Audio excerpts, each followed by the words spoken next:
ప్రతి కుటుంబానికి ఒక ఫ్యామిలీ డిజిటల్ కార్డు ఉండాలనే విధానంపై ప్రభుత్వం ఆలోచిస్తున్నది. రేషన్ కార్డుగా, వైద్యారోగ్య కార్డుగా, హెల్త్ ప్రొఫైల్ కార్డుగా, సంక్షేమ పథకాలకు అర్హత కలిగినదిగా దీన్ని భావించేలా ఫ్యామిలీ డిజిటల్ కార్డు వ్యవస్థను అమల్లోకి తేవాలని భావిస్తున్నది. ఇకపైన ప్రభుత్వ పరంగా ఏ వెల్ఫేర్ స్కీమ్ ద్వారా లబ్ధి పొందాలన్నా ఈ ఫ్యామిలీ డిజిటల్ కార్డు ఉండడం తప్పనిసరి షరతుగా పెట్టనుంది. సీఎం రేవంత్ రెడ్డి తన నివాసంలో మంత్రులు ఉత్తమ్ కుమార్ రెడ్డి, దామోదర్ రాజనరసింహతో పాటు పౌర సరఫరాల, వైద్యారోగ్య శాఖల అధికారులతో సోమవారం రివ్యూ చేసిన సందర్భంగా ఈ అంశాన్ని వెల్లడించారు. ఈ కార్డులను జారీ చేయడానికి ముందే కుటుంబ సభ్యుల వివరాలన్నింటినీ సమగ్రంగా నమోదు చేయాలని సూచించారు. ప్రతి కుటుంబానికి ఈ కార్డులను ఇవ్వాలనుకుంటున్నందున ప్రయోగాత్మకంగా ప్రతి అసెంబ్లీ సెగ్మెంట్ పరిధిలో ఒక గ్రామాన్ని, మరో పట్టణాన్ని ఎంపిక చేసి కార్యాచరణను మొదలుపెట్టాలని సూచించారు.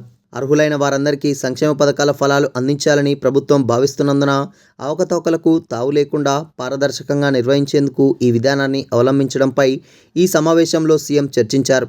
ఒకే కార్డు ద్వారా రేషన్, వైద్యారోగ్య, చికిత్స, సంక్షేమ పథకాల ఫలాను అందించాలని నిర్ణయించింది.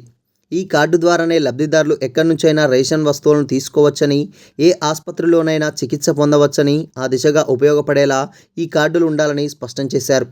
వైద్యారోగ్య అవసరాలకు చికిత్స పొందే సమయానికి సదరు వ్యక్తికి సంబంధించి హెల్త్ ప్రొఫైల్ మొత్తం ఈ డిజిటల్ కార్డు ద్వారా డాక్టర్లు తెలుసుకునే వెసులుబాటు కూడా ఉండాలన్నారు. దీర్ఘకాలంలో వైద్య సేవలకు ఈ కార్డు కీలకంగా ఉంటుందని చెప్పారు.